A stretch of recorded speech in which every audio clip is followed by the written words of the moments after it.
साथियों नमस्कार, मैं आपका मित्र के पांडे पंचांग देखना सीखे तथा ज्योतिष बने चैनल में हार्दिक स्वागत करता हूं।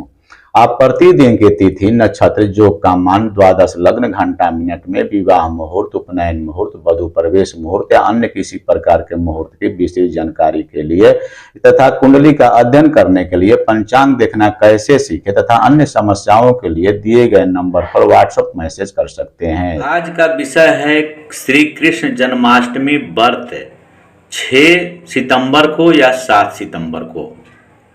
यह शीर्षक है जो हम लोग पंचांग के माध्यम से देख करके और कैसे समझेंगे कि क्यों अष्टमी को जो तिथि पड़ रही है वह अष्टमी को क्यों श्री कृष्ण जन्माष्टमी नहीं मनाया जाएगा और सप्तमी को क्यों मनाया जाएगा।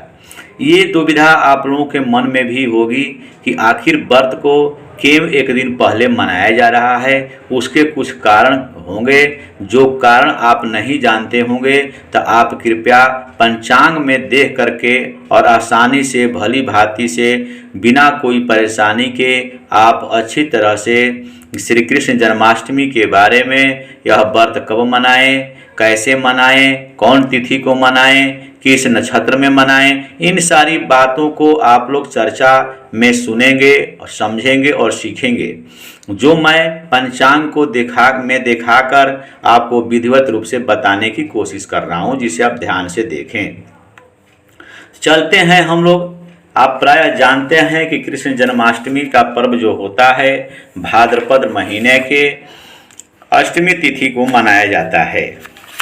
यानी भाद्रपद महीना के पक्ष पर हम चले आएंगे, जहां पर आप देख रहे हैं कि भाद्रपद कृष्ण पक्ष का ये पक्ष है, जिसमें हम देख करके और भली भांति से समझेंगे। प्राय मैं तो पंचांग देखने की विधि और पंचांग के तरीके के बारे में आप लोगों को पूर्व में भी बता ही चुका हूं, लेकिन देखिए भाद्रपद कृष्ण पक्ष का ये पक्ष है, यानी जिसे पक्ष और पक्ष भी बहुत लोग देहात में कहते हैं।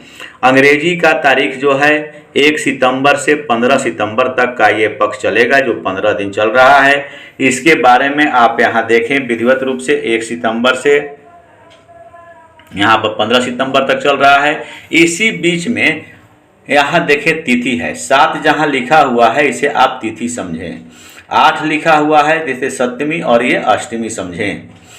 तो यहाँ पर देखिए अष्टमी तिथि की समाप्ति कब हो रही है। अष्टमी तिथि जो है गुरुवार यानी बृहस्पतिवार, जिसे बहुत लोग देहात में से बीएफए भी कहते हैं, गुरुवार के दिन 35:09 यानी 35:09 पर समाप्ति हो रही है, जो कि घंटा मिनट के अनुसार रात्रि के 7:52 पर इसकी समाप्ति अष्टमी की हो जा रही है। आप ये भी जानते हैं कि श्री कृष्ण भगवान का जन्म रात्रि के 12 बजे हुआ था, मध्य रात्रि में। तो जब अष्टमी तिथि रात्रि में ही शाम को ही 7:52 अर्थात 8 बजने से 8 मिनट पहले ही इसकी समाप्ति जब अष्टमी की हो जा रही है, तो उस दिन हमारा कृष्ण भगवान का जन्म जो है 12 बजे तो अष्टमी रह नहीं रहे जन्म के समय में।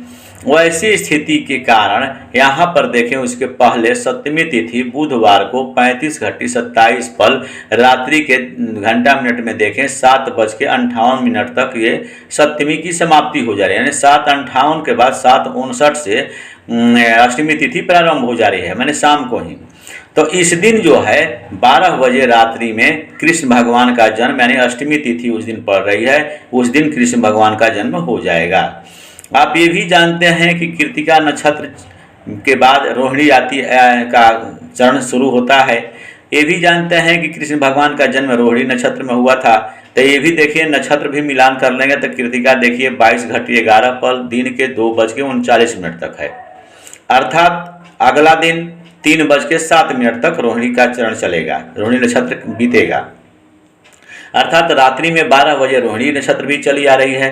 तो इसका मतलब हुआ कि हमारा तिथि और नक्षत्र दोनों मिलाने पर हमारा समय जो है सप्तमी के दिन माने रात्रि में कृष्ण भगवान के जन्म के लिए बहुत उत्तम समय है, यानी अष्टमी तिथि पड़ रही है, रोहिणी नक्षत्र भी पड़ जाने के कारण हम लोग कृष्ण भगवान का जन्मोत्सव जो है हम लोग विधिवत रूप से मना सकते हैं, इसमें कोई दिक्कत नहीं है। आगे की पंक्ति में भी देखेंगे तो यहाँ देखिए भाद्रा 8:16 तक है, बुधवार को रोहिणी योग प्रशस्ता निश्चित है, व्याप्तनी अष्टमी श्री कृष्ण जन्माष्टमी अष्टमी व्रतम सर्वेशाम, अर्थात यहाँ पर क्लियर हो गया कि अष्टमी व्रत जो है सप्तमी के दिन ही हम लोग मनाएंगे, जो सबके लिए उत्तम है।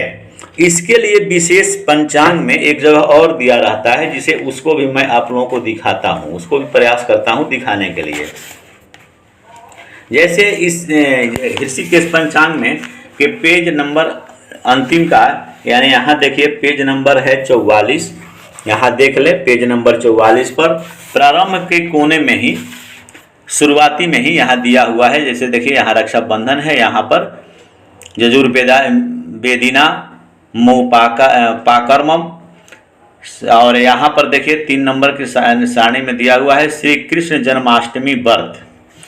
तो जो हम लोगों ने अभी पंचांग में देख करके सीखा और अध्ययन किया, उसी के बारे में यहाँ पर क्लियर हिंदी में लिख दिया गया है, जिसे कि सभी व्यक्ति पढ़ लें। हिंदी तो प्राय सबको आती है, संस्कृत थोड़ा सा टेढ़ा पड़ता है, तो हिंदी में भी यहाँ दिया हुआ है। मैं आप लोगों को पंचांग में देखने का भी तरीका सिखाया, और यहाँ पर देखिए हिंदी में लिखा है, उसका भी विवरण कर देता हूँ।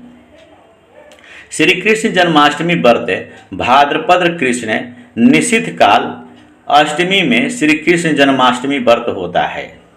यहाँ तक तब क्लियर हो गए। इस वर्ष दिनांक 6 सितंबर 2023 बुधवार को सप्तमी घट आदि जो हमने चर्चा किया 35 घटी 27 पल रात्रि के 7:58 पर अष्टमी प्राप्त है, यानी बुधवार को ही प्राप्त हो जा रही है अष्टमी तिथि, जो कि दूसरे दिन दिनांक 7 सितंबर 2023 गुरुवार को अष्टमी केवल 35 घटी 9 पल रात्रि के 7:52 तक ही व्याप्त है। निश्चित काल में अष्टमी के अभाव के कारण पूर्व दिन दिनांक 6 सितंबर 2023 बुधवार को निश्चित काल अष्टमी में श्री कृष्ण जन्माष्टमी समस्त जनों द्वारा मनाई जाएगी। यहाँ स्पष्ट हो गया कि हमको 7 सितंबर को नहीं, हमको 6 सितंबर को ही अष्टमी का व्रत का त्यौहार मनाएंगे, यह हमारे लिए शुभ है। यदि वीडियो अच्छा लगे तो लाइक शेयर तथा सब्सक्राइब करना नहीं भूलेंगे। आप लोग से गुजारिश रहता है कि आप लोग विधिवत रूप से अच्छी तरह से जो आप लोग मेरा वीडियो जो अपलोड किया जाता है उसे बढ़िया से देख करके समझ करके और जो सीखते हैं और जो आप लोग कमेंट करते हैं तो हमें भी बहुत खुशी होती है। मैं भी इसमें बड़ा रुचि लेता हूं, क्योंकि आप लोगों को मैं चाहता हूं कि छोटी बातें भी आपको पंचांग से दिखा करके और बताने की कोशिश करूं, ताकि आप लोग लाभान्वित हों, अपने भी समझें, दूसरे को भी समझाएं। आपको खुद पंचांग देखने आ जाएगा तो आप खुद किसी से पूछेंगे नहीं, आप भी खुद मेरे जैसा आप भी दूसरे को भी बताने की क्षमता रखेंगे, जानकारी रखेंगे। मैं यह चाहता हूं कि आप लोग अच्छी तरह से भली भांति से सीख लें, समझ लें, ताकि आप लोगों को कोई परेशानी न हो। यदि वीडियो अच्छा लगे तो लाइक ज़रूर करेंगे, शेयर ज़रूर करेंगे। धन्यवाद।